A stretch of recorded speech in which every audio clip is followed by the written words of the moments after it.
नमस्कार सभी को। Today we will discussion on chapter number 1 class 10 political science power sharing. I request to you please notebook और pen लेके आप बैठिए ताकि सारी जो नोट्स आप साथ के साथ बनाते चले और जो एडिशनल इन्फॉर्मेशन उसको नोट डाउन करते चले। Let's start. अब पावर शेयरिंग, सबसे पहले इस चैप्टर के नाम को ही जान लेते हैं। पावर शेयरिंग का मतलब क्या है?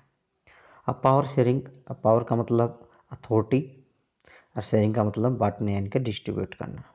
ऐसी अथॉरिटी को डिस्ट्रीब्यूट कर देना यानी कि power sharing, distribution of the power of government between different levels and the different units that we called power sharing.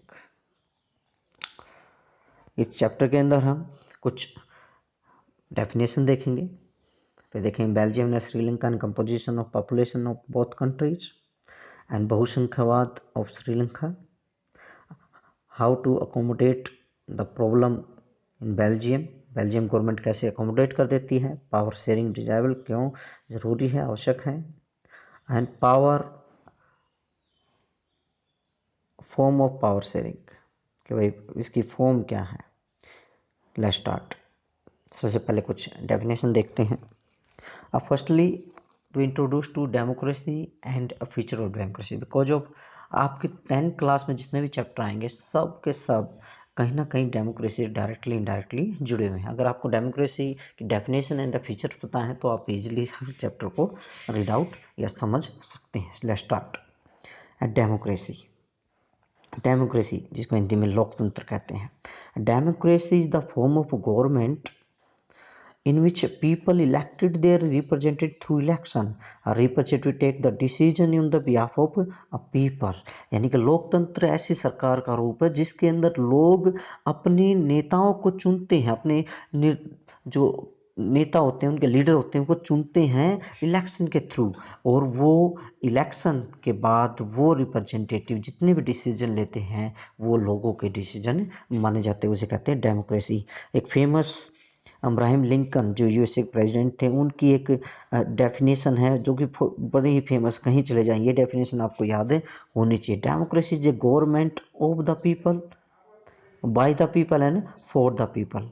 यानी कि जो लोकतंत्र है एक ऐसी सरकार है जो लोगों की है, लोगों के लिए है और लोगों के द्वारा बनाई गई सरकार है, उसे हम डेमोक्रेसी कहते हैं। इसके कुछ फीचर देख लेते हैं, जो वैसे तो इसके फीचर 25 या 30 हो सकते हैं लेकिन हमें कुछ ही मेजर जो फीचर हैं वही लिए हैं। इलेक्टेड रिप्रेजेंटेटिव यानी कि इनके जो रिप्रेजेंटेटिव होते हैं, हमारे जो नेता होते हैं, वो इसके अंदर चुन के आते हैं, वो डायरेक्टली नहीं होते हैं, वहाँ पे राजतंत्र नहीं होता है, ठीक है, मोनार्की सिस्टम नहीं होता है, इसलिए यहाँ पे फ्री एंड फेयर इलेक्शन के थ्रू वो इलेक्ट होके आते हैं। Election in democracy, election held after a certain interval. For example अपने देश के अंदर क्या है 5 ईयर्स के बाद जो है हर बार चुनाव होते हैं और फ्री एंड फेयर इलेक्शन होते हैं। ऐसा नहीं है कि धांधलेबाजी हो जाती है, तो वो होते हैं। सिविल लिबर्टी, लोगों को भाई स्वतंत्रता होनी चाहिए, यानी कि हमें मौलिक अधिकार जो दिए गए हैं, हमें जो राइट्स मिले हुए हैं, फंडामेंटल राइट्स जिनको कहते हैं, तो वो हमारे क्या है, सिविल लिबर्टी है। Rule of law, rule of law कि कानून का शासन, विधि का शासन।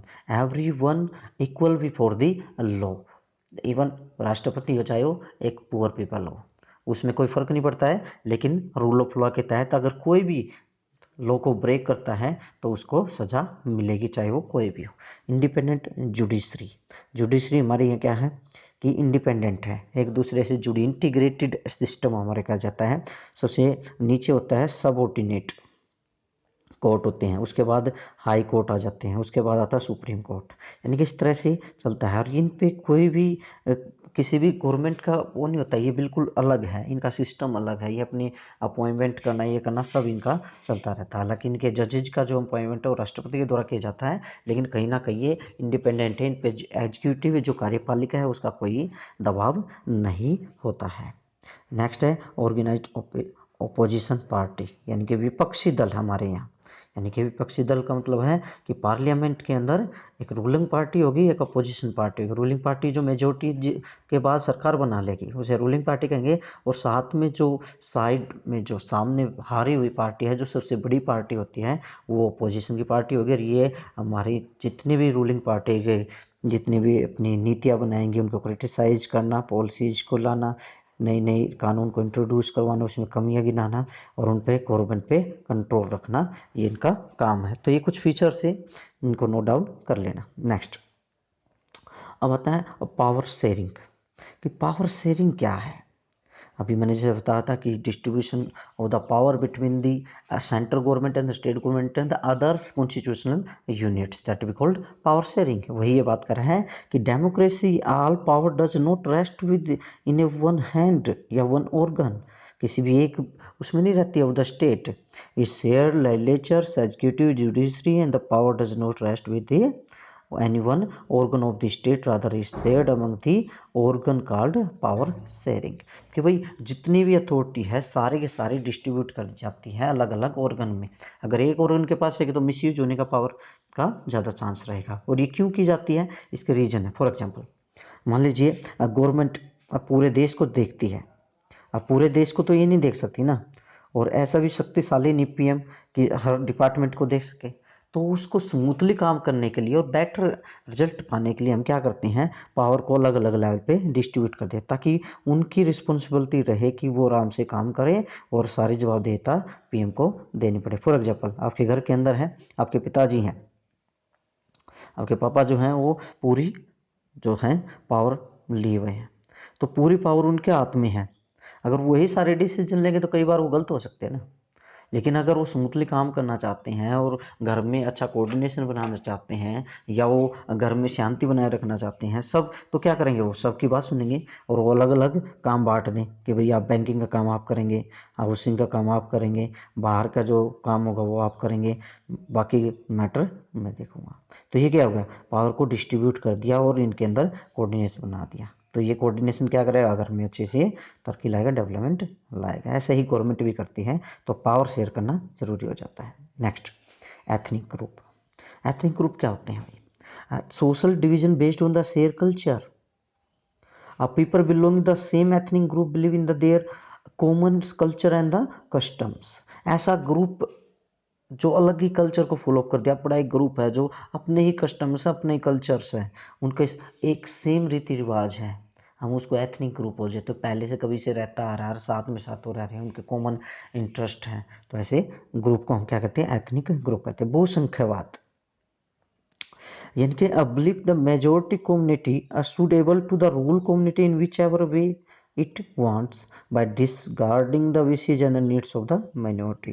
कि भाई मेजोरिटी, मेजोरिटी क्या होता है भाई, दो देखिए, जैसे पॉपुलेशन है, पॉपुलेशन का एक लेस नंबर होता है, एक लार्ज नंबर होता है। अब लार्ज नंबर वाले को हम बोल देते हैं, जिनकी संख्या ज़्यादा है उनको बोल देते हैं मेजोरिटी में, जो लेस में है उनको बोल देते हैं माइनॉरिटी में।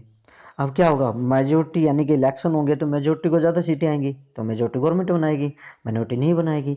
तो बहुसंख्यवाद में क्या होता है कि बहुसंख्यवाद के अंदर जो मेजोरिटी है वो गवर्नमेंट बना लेती है और अपने हिसाब से ही वो सरकार चलाती है।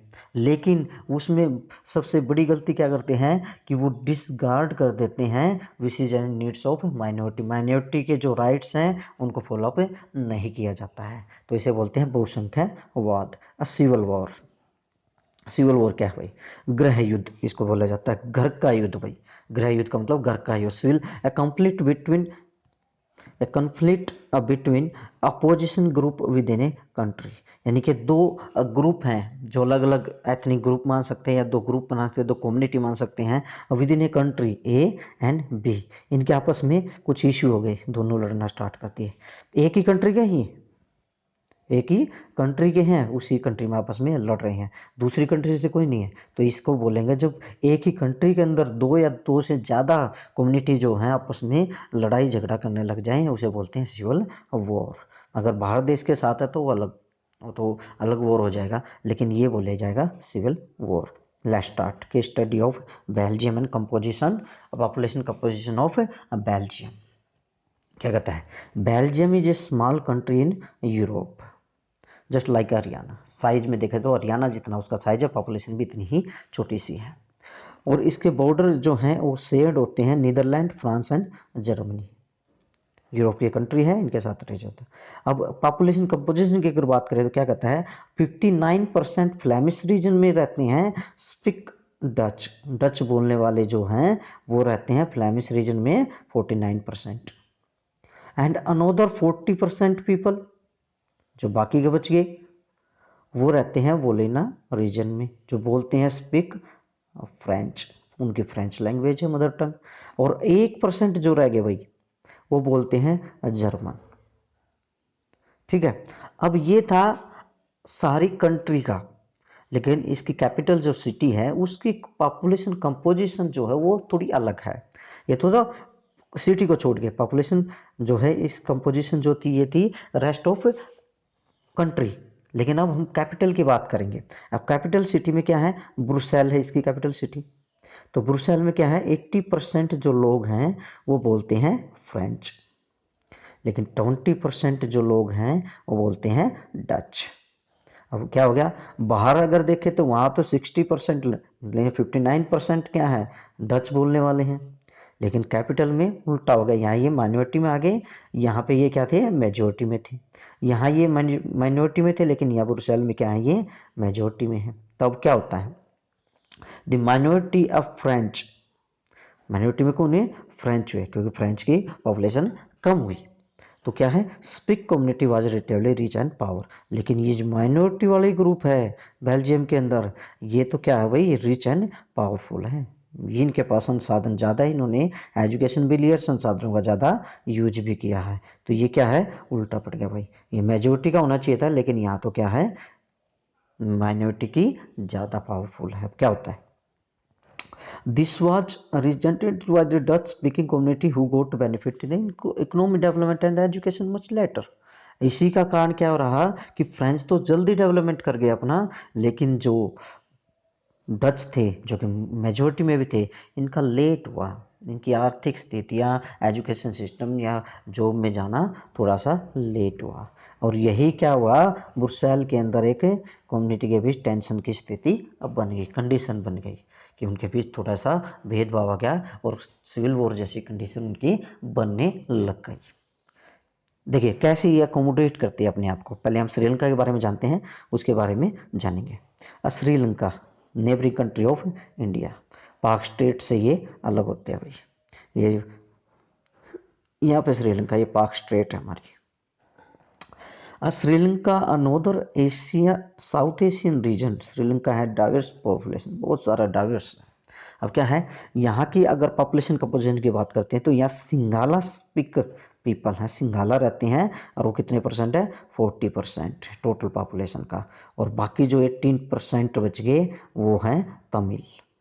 वो क्या है, तमिल, तमिल स्पीकर। इन तमिल के भी दो कैटेगरी हैं भाई, एक तो वो तमिल है जो श्रीलंकन तमिल है, और एक वो तमिल हैं जो इंडियन तमिल बोले जाते हैं। Tamil natives of country are Sri Lankan Tamils, जो वहाँ के नेटिव हैं उनको श्रीलंकन तमिल कहा जाता है। लेकिन जो कभी उनकी, जिनके फोर फादर्स यानी कि पूर्वज जो थे किसी काम से, बागान में काम करने के लिए, मजदूरी के लिए वहाँ गए थे कभी, उन पॉपुलेशन को क्या कहा जाता है, तमिल, इंडियन तमिल कहा जाता है। क्या कहा जाता है, इंडियन तमिल। अब क्या है, बहुसंख्यावादी श्रीलंका। अब ये क्या प्रॉब्लम है यहाँ पे, अब वहाँ की दूसरी बात थी, वहाँ पे अलग अलग चल रहा था, यहाँ पे भी टेंशन बनती है। और ये क्या करते हैं, यहाँ पे मेजोरिटी का रूल लाते हैं, वहाँ पे मेजोरिटी का रूल नहीं हुआ, अभी देखें कैसे अकोमोडेट किया गया, लेकिन यहाँ पे उल्टा काम कर दिया गया, मेजोरिटीनिज्म आ गया, मेजोरिटी का रूल बनने स्टार्ट हुआ। क्या कहता है, श्रीलंका जो है वो इंडिपेंडेंट उसने गेट की थी 1948 में। ये भी भाई कॉलोनियल रूल करते थे इस पर भी ब्रिटिश, और 1947 में आज़ाद हुए थे, ये 1948 में, एक ही साल बाद हुए थे।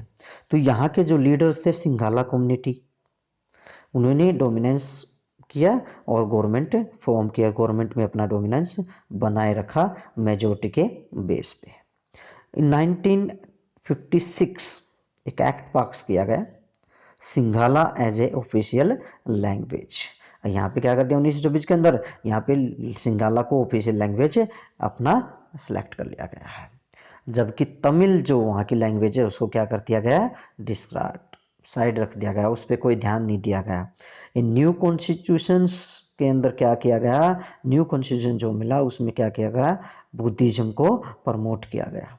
तमिल भी तो अलग अलग होंगे ना, वहाँ कुछ मुस्लिम भी हैं, क्रिश्चियंस भी हैं, कुछ तमिल जो हिंदू भी हैं, लेकिन वहाँ पे जो बुद्धिज्म सिंगालों के द्वारा जो फॉलोअप किया जाता है उसको ही प्रमोट किया गया और उसको ही ज़्यादा ताकतवर बना दिया गया। अब क्या होता है, ये मेजर धीरे धीरे क्या हो गए, इंक्रीज होने लगे, क्या, फीलिंग ऑफ डिसरागडिंग, या एक तरह से असुरक्षा की भावना उनमें, एंड सिक्योरिटी की श्रीलंकन तमिल्स और इंडियन तमिल्स में आनी स्टार्ट हो गई। अब हुआ क्या, जो श्रृंखल और इंडियन तमिल्स जो बोलते थे उनके बारे में हुआ क्या, अब सिंगाला और तमिल के बीच में, दोनों कम्युनिटी के बीच में क्या होने लगा, झगड़ा स्टार्ट हो गया। अब धीरे धीरे इनके अंदर क्या होने लगा, झगड़ा होना स्टार्ट हो गया। अब धीरे धीरे झगड़ा स्टार्ट हो गया तो गवर्नमेंट के लिए तो प्रॉब्लम क्रिएट होने स्टार्ट हो जाएगी। अब क्या करते हैं, जो श्रीलंकन तमिल्स हैं, यानी कि इसमें अंदर श्रीलंकन तमिल्स के अंदर इंडियन भी हैं और वो भी हैं, दोनों फॉर्म करते हैं पार्टी, पॉलिटिकल पार्टी, और स्ट्रगल स्टार्ट करते हैं, मूवमेंट स्टार्ट कर देते हैं। ये थोड़ा सा डिमांड करते हैं कि हमारी भी जो पॉपुलेशन है उसमें भी कुछ तरक्की होनी चाहिए, हमारी लैंग्वेज को भी रिकॉग्नाइज कीजिए, हमें भी इक्वल सीट दीजिए गवर्नमेंट के अंदर, हमें भी इंटरेस्ट हैं उनको फॉलोअप कीजिए, हमारे जो रिलीजन उसको भी आप थोड़ा सा प्रमोट कीजिए, उसको भी थोड़ा सा सिक्योर कीजिए ताकि हम भी आगे जा सकें। लेकिन क्या हुआ, इसने जो सिंघाला थे उन्होंने क्या कर दिया, इनकी जितनी भी डिमांड थी उनको डिनाई कर दिया, साइड कर दिया, ऐसा कुछ नहीं होगा। फिर क्या होता है, अब ये जब उनको डिनाई करेंगे तो क्या होगा, अब कम्युनिटी क्या करती है, टर्न इनटू वाइडस्प्रेड कन्फ्लिक्ट, उनके बीच में लड़ाई झगड़े स्टार्ट हो जाते हैं और ये टर्न कर लेते हैं सिविल वॉर। सिविल वॉर यानी कि दो कम्युनिटी हैं, तमिल और सिंगाला है, दोनों के बीच में फाइट होगी within a country that we called civil war.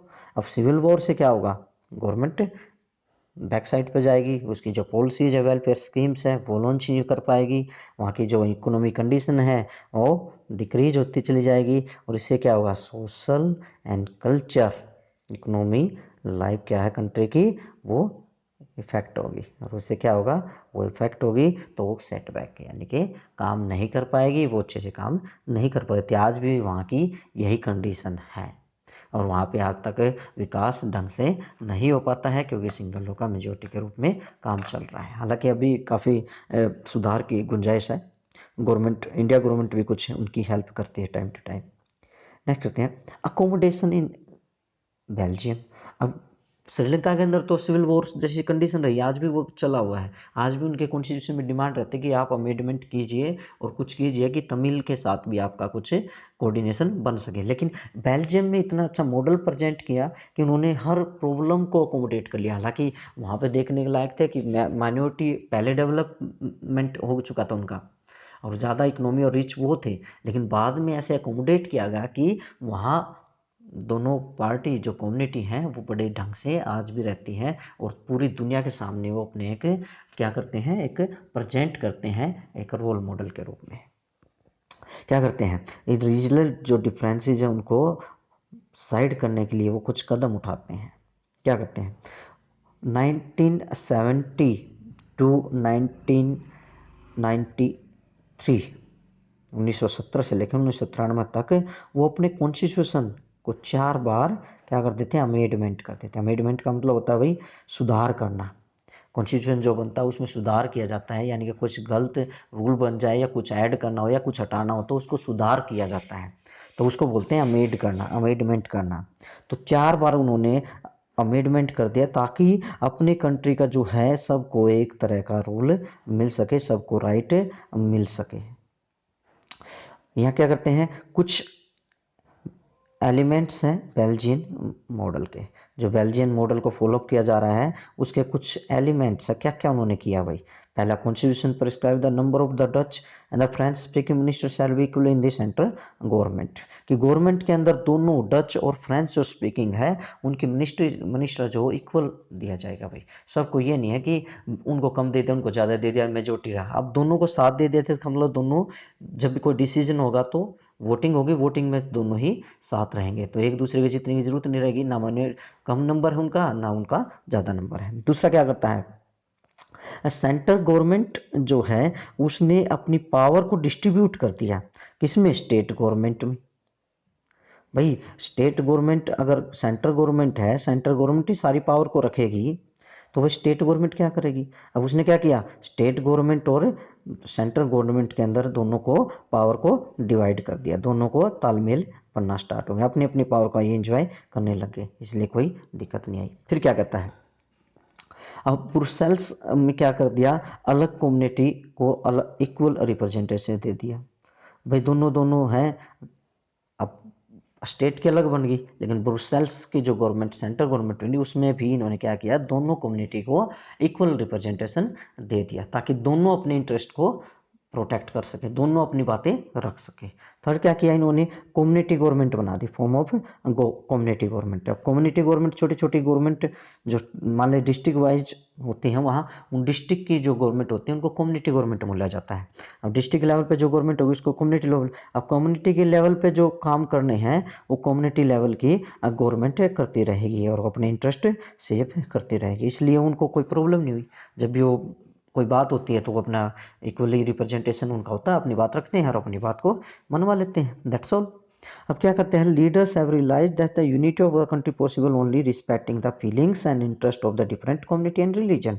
वहाँ के लीडर्स को ये रियलाइज हो गया कि भाई अगर हमने अपनी यूनिटी को बनाए रखना है कंट्री की, अगर हमने ग्रोथ करनी है, सोशल वेलफेयर स्कीम लॉन्च करनी है और दुनिया के सामने एक इमेज क्रिएट करनी है अपने देश की, तो हमें एक दूसरे की जो रिस्पेक्ट है, जो फीलिंग्स हैं, इंटरेस्ट हैं, चाहे वो रिलीजन है या कम्युनिटी है या सोशल है, इकोनॉमी, उनको रिस्पेक्ट देनी पड़ेगी, तभी हम दूसरे के सामने एक प्रेजेंट कर सकते हैं। लेकिन उल्टा यहाँ पे क्या हो गया, ये तो अब अकोमोडेट हो गया, अच्छे से काम चल रहा है, लेकिन श्रीलंका के अंदर क्या हुआ, उन्होंने रिस्पेक्ट नहीं की किसी की इंटरेस्ट की, उन्होंने मेजोरिटिनिज्म दिखाया और जो माइनॉरिटी कम्युनिटी है उसको साइड कर दिया। यही कारण था कि वहाँ पे मेजोरिटी जो want to force dominance over the others refuse the share power and it can undermine the unity of country. और उन्होंने पावर को शेयर नहीं किया, और नहीं किया तो इसका कारण क्या हुआ कि वहाँ पे आज भी कन्फ्लिक्ट होते रहते हैं दोनों कंट्री के बीच। अब इसकी नीड क्या होती है भाई, हमें नीड क्या है ये भी लिख लीजिए आप, नीड। अब क्यों जरूरी है, why do we need of power sharing, पहला भाई कोऑर्डिनेशन के लिए, रिड्यूस कन्फ्लिक्ट,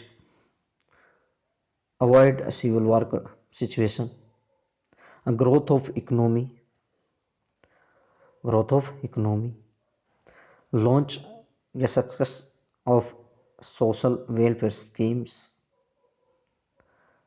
कुछ एक ये नीड्स थे। तो आज के लिए इतना ही, थैंक यू। अगर ये वीडियो पसंद आई हो तो लाइक सब्सक्राइब जरूर करें, थैंक यू। कोई भी आपको डाउट है तो आप कमेंट बॉक्स में लिख सकते हैं, आपका जवाब जरूर मिलेगा, धन्यवाद।